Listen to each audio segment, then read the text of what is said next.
Welcome to the pharmaphorum podcast. This is web editor Nicole Raleigh, and today I have with me Dr. Ruth Chambers OBE, co-director of Raparu Consult CIC and a visiting professor at Staffordshire University. Ruth was a general practitioner for over 40 years and is also an honorary professor at Keele University. And today we'll be discussing her book, Are NHS for Better or Worse? Welcome, Ruth. Thank you very much. So before we dive into the book itself, Ruth, though we won't be able to discuss the book in its detailed entirety today, I was wondering if you could briefly introduce yourself to listeners and guide us through the journey that has taken you to today with some 83 books, I believe, under your belt. That's right, yes. Well, I was never sure that I wanted to do medicine, and I just sort of filled in my university application form the day before it had to be in because a friend was putting it down. And yet, after that sort of rather vague interest, I've become more and more passionate about helping people's health over the decades, so that still, now in my early 70s, I am doing projects and trying to help people to learn to self-care for themselves, because we're all in it together. And the NHS is only going to survive if people take more responsibility for their own health. Absolutely. This is something that has been more and more widely discussed with recent conversations around the prevention stage of healthcare, certainly. So thank you for that brief intro, Ruth. Turning now to the book, a main temporal comparator within the pages is between the NHS in the 1970s and the NHS as it is now.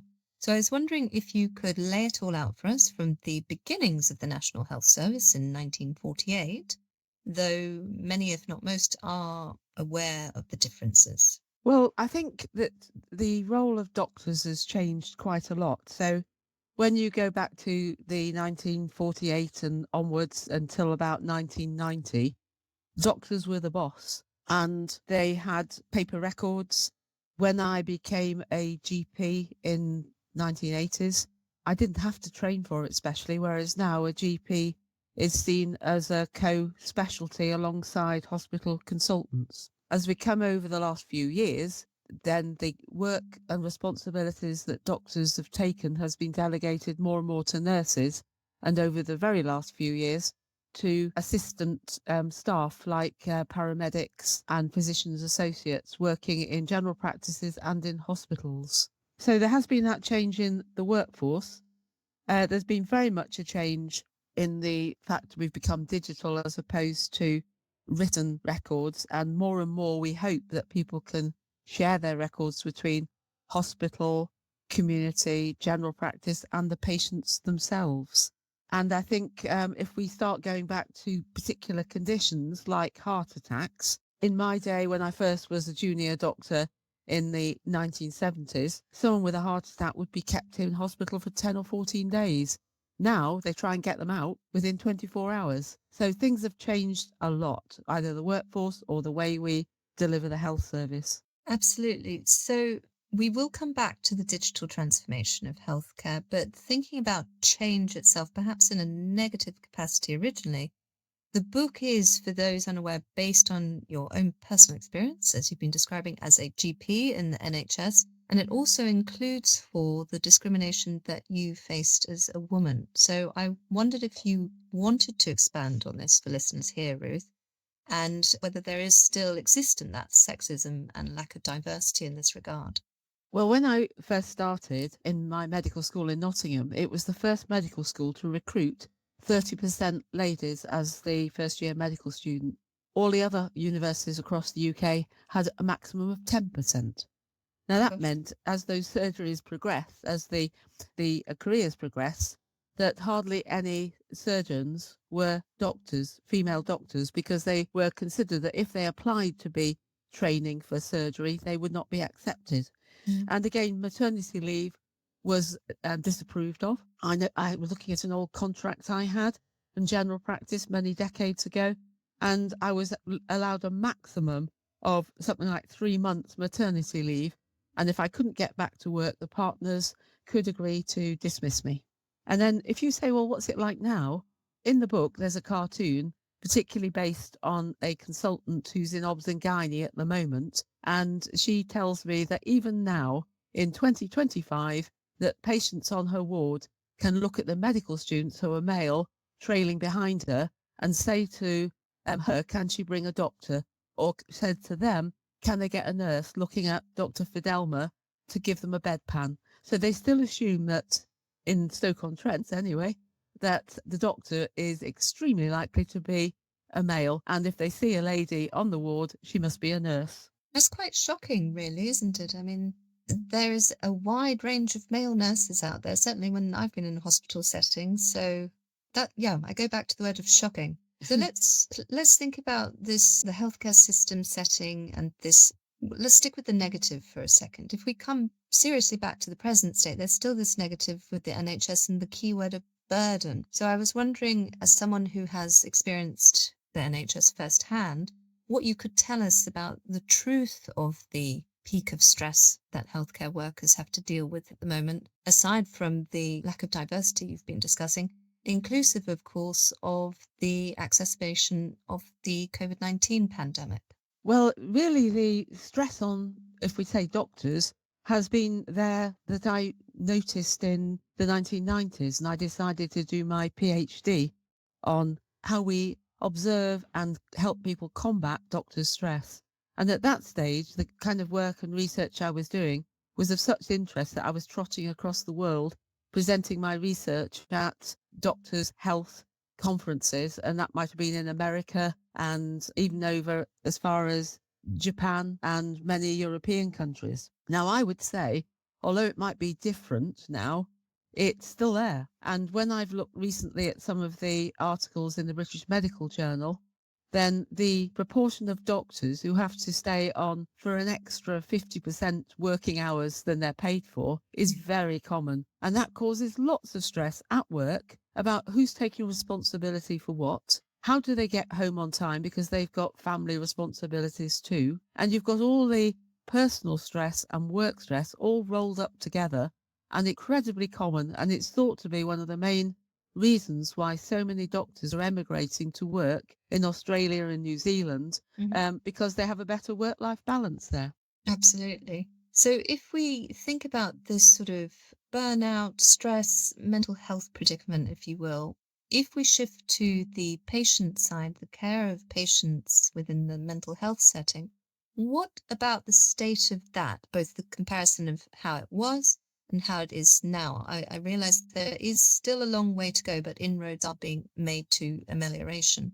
Well, when it was my first GP job, and it was in Moberley in Cheshire, and that would have been in the early 1980s, I was just put to be the main GP for a mental health hospital, which I'm pleased to say has closed down now, the Mary Dendy Hospital, and I was their GP.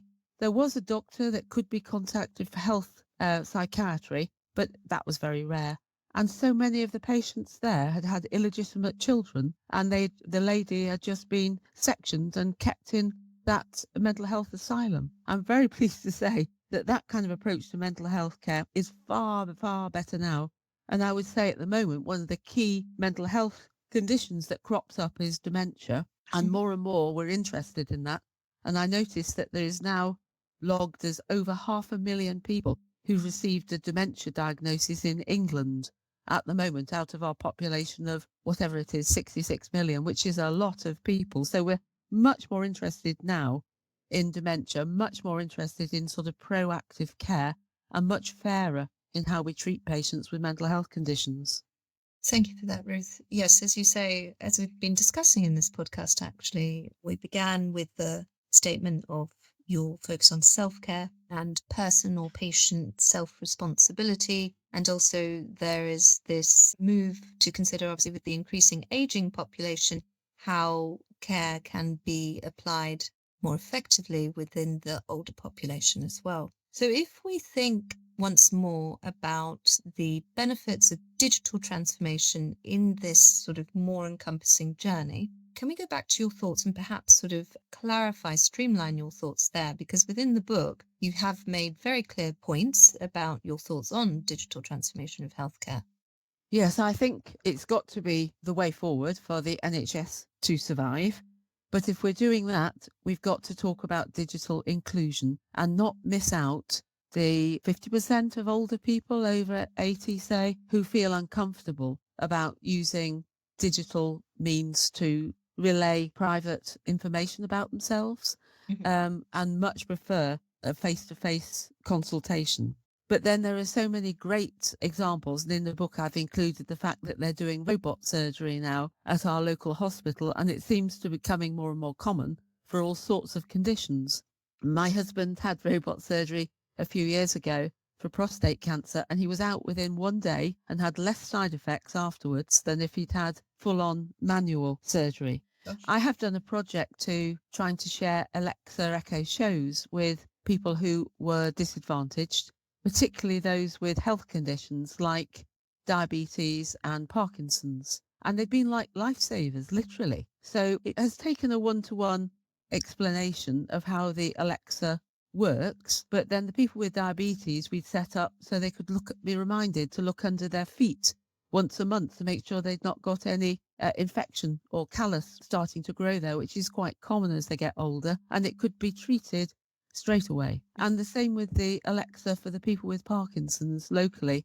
They just kept asking for, could we get more and more for them? Because it was the first time they realised they could stay in their chair, not wander around likely to fall over if they needed to go and put on a light or perhaps their electric blanket or something like that. So it's very simple things that the digital transformation can help with. It's not all about the NH app, but so much of it is about the NHS app. I totally agree with much of what you just said there, Ruth. So what Ruth also includes in her book, listeners, is a prescription for change. And this is composed of 77 ways to save and sustain the NHS. Now, we can't get into all 77 in this conversation, but Ruth, I was wondering if you wanted to share some of the key suggestions from there. I think my key thing is that we must listen to people who work successfully in the NHS about how we save it, sustain it, take it forward. And it's not about what politicians think. That means we've got to really preserve and expand our workforce and value them, whatever role, whatever seniority. We need enough funding for the NHS to be available for meeting all these goals. And it needs to be an inclusive culture for staff and patients so that people don't feel left out if they've got disabilities or if they think there is a problem with their ethnicity. We need to be very sure about the ethnicity aspect because sometimes people have health conditions that need to be treated at lower thresholds. So the fact that we respect people's ethnicity can be to help them with their health conditions. Then we've got to consistently uphold high quality standards of delivery of healthcare. We've got to make sure that whatever area of the country you're in or whatever site, so if you're in prison, you should be getting good healthcare the same as if you were not in prison. And the same in deprived area where I'm afraid the GPs may have about 30% more patients per GP. We've got to start realising how we make that much fairer. And as you said a little bit earlier, Nicole, we've got to prioritise prevention. And that's very much about enabling and empowering people to self-care. So we've got to recognise the great leadership and the management that we've got and build upon that so that people are what you'd call learning organisations, that we reflect on anything that's not going well or things that are going well and have that continuous learning culture where we improve the quality of delivery of care and make sure that our safety standards are as good as we can reach within the resources that are available. I like that, a continuous learning culture. So we've got responsibility, diversity, inclusivity, and consistency. My last question for you today, Ruth, is do you have a postscript you would like to add to this conversation as a whole? I'm going to be a bit repetitive here and say, listen to NHS staff and listen to the patients and let's go forward upon what they think are the weak areas, repair them, and what they think are the areas that we can develop more and more to provide that more high quality care that's normal rather than just a few examples here and there. Absolutely. Thank you very much for your time today, Ruth. It's been a pleasure. Thank you. And that concludes another episode of the pharmaphorum podcast. You can find more information about this episode, including a download link and information about previous installments at pharmaphorum.com/podcasts. The pharmaphorum podcast is also available on Apple Podcasts, Spotify, Overcast, Pocket Casts, Podbean, and pretty much wherever else you download your other podcasts from. Just search for pharmaphorum and follow and hit subscribe. Of course, don't forget to visit our website itself, where you can sign up for daily and weekly news and analysis bulletins. And do follow us on Blue Sky and LinkedIn at pharmaphorum. That's all for now. Thank you for listening.